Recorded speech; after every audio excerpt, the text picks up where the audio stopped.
Hello everyone, my name is Helda Ulo and today I will talk about two articles. And the first article is a vector error correction model, which is VECM, approach in explaining the relationship between interest rate and inflation toward exchange rate volatility in Malaysia. What is the interest rate? Interest rate is typically not on an annual basis known as the annual percentage rate. And the inflation is the decline of purchasing power of a given currency over time. And this article we talk about analyzing the relationship between the interest rate, inflation rate, and exchange rate volatility in Malaysia, plus generate to explain the response to shock amongst the variable covering the period between year 1999 until 2009. Exchange rate play a vital role in a country's level of trade, which is critical to most every free market economies in the world. This is because the exchange rate are among the most watched, analyzed, and governmentally manipulated economic measures. So, in my opinion, controlling the exchange rate must be very costly when speculators attack a currency even under the government protection. And not only that, the information contained in the IFI also concerning the future path of the EXC. The next article is the influence of accounting and auditing for Islamic financial institutions, AAOIFI. Accounting standards in reporting Islamic financial institution in Malaysia. International Financial Institution, IFI, is a financial institution that has been established by more than one country and hence is a subject to international law.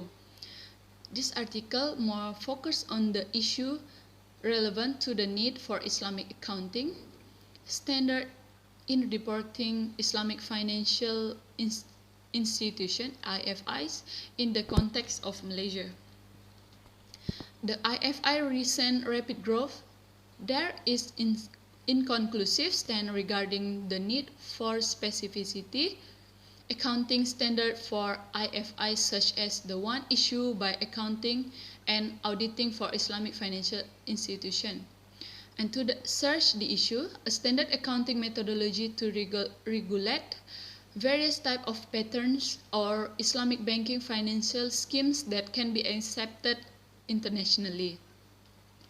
The view is in the line with the approach of AAOIFI in developing accounting standard for Islamic entities by adapting from the conventional Western standards.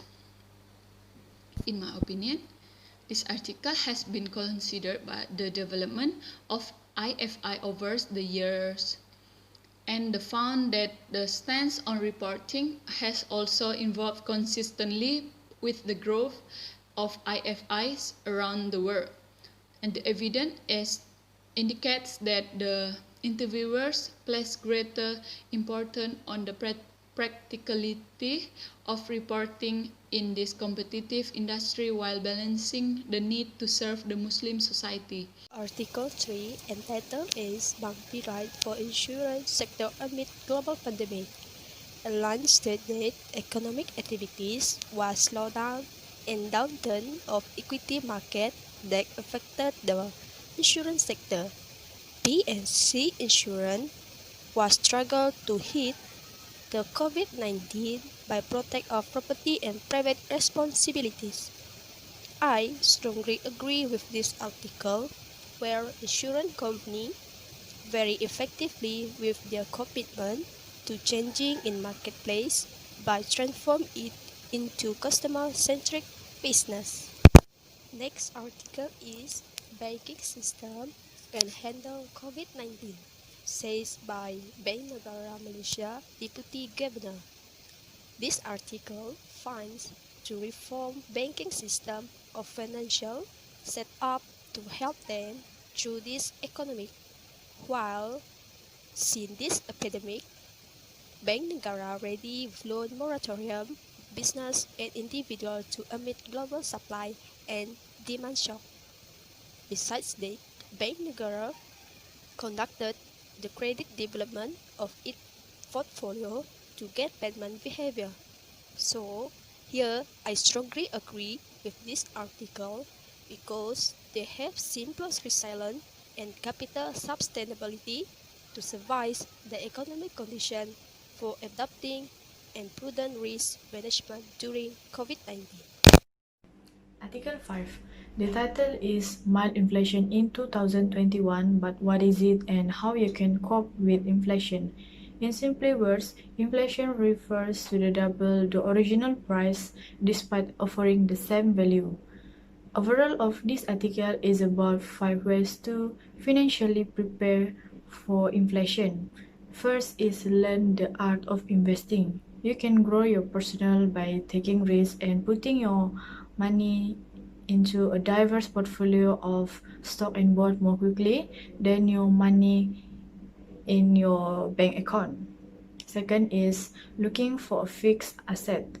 A fixed interest rate prevents your regular payments from flights. Third, buy a home, which means actual home built on the plot under your name.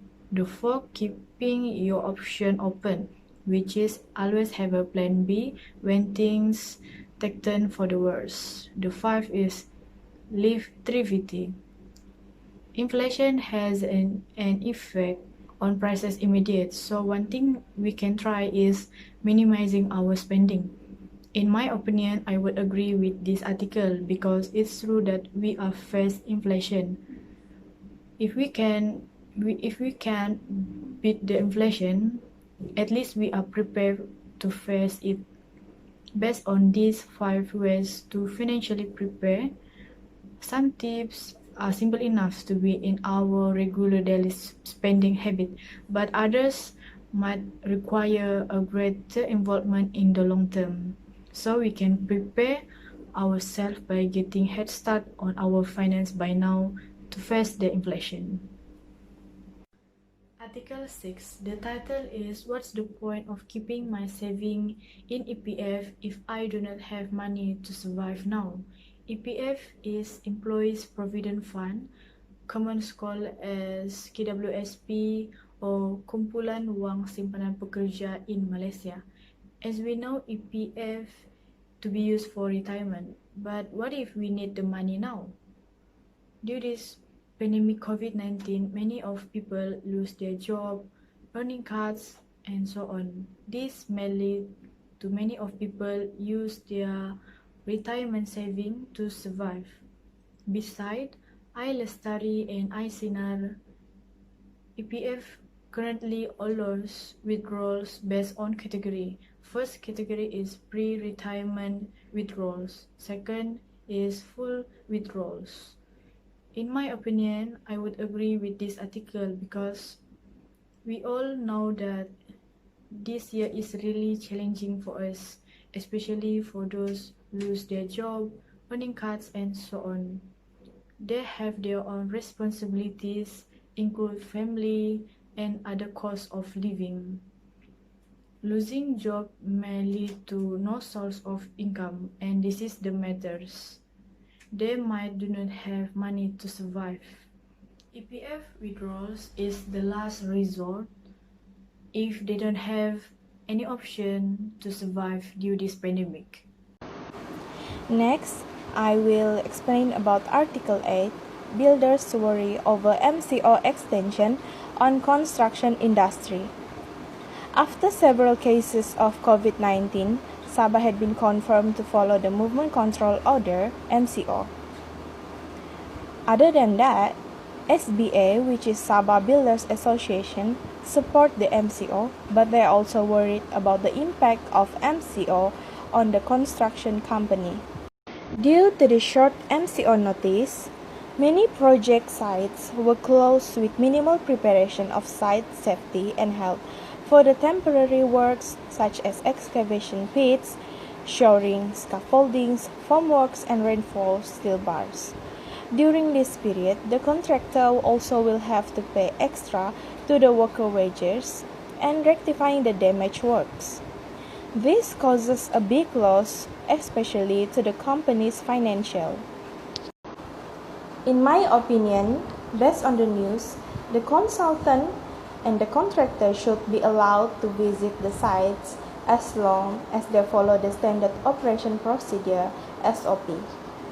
I agree with the SBS statement to look forward stimulus packages for workers which are subsidized for workers' wages, financial assistance for employees, and also for the construction players to overcome their financial hardship during this difficult time.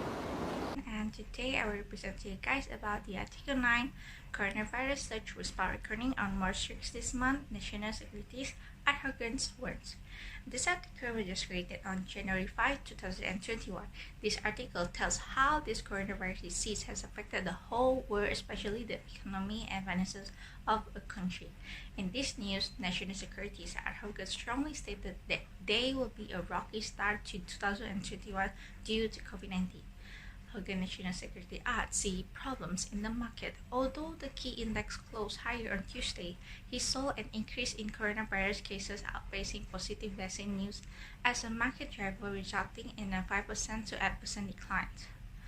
And Hogan is not concerned with short-term withdrawals with the start of something bigger, as 2021 is going to be a great year. From the above summary article, I can understand that this COVID-19 disease has affected various parties and has scared many people, especially business people, as this will disrupt their customer as well as their sales. I also understand that if you're a long-term investor, don't let their short-term volatility increase or shake you out of your long-term investment plans. Let us move on to the next slide, which is about scammers have taken 36 billion in fraudulent and unemployment payments from American workers. Most of the scammer has focused on pandemic unemployment assistance, a temporary program created by the Federal CARES Act in March. It offers unemployment benefits to workers who don't ordinarily qualify, like the self-employed, freelancers, contractors, and part-timers. A lot of current activists are attracted to this hefty opportunity. By early November, at least 36 billion of the 360 billion in CARES Act unemployment benefits was lost to improper payments, mostly from fraud cases. The fraud from con artists can take many forms, such as identity theft, whereby criminals steal personal data to file a claim in someone else's name. In some similar schemes, attackers convince victims to verify their identity to get a job or win a prize. So this article shows how scammers are disturbing the process of financial aid in the United States during the global pandemic. This resulted con artists to scam money from people to scam money. So in conclusion, this article clearly shows how scammers are disturbing the process of financial aid in the United States during the global pandemic. This resulted con artists to scam money from people as well as the government. This article also showcased that fraud cases has caused the government to be extra careful when they resulted in delayed assistance to the people of the US. Thank you very much.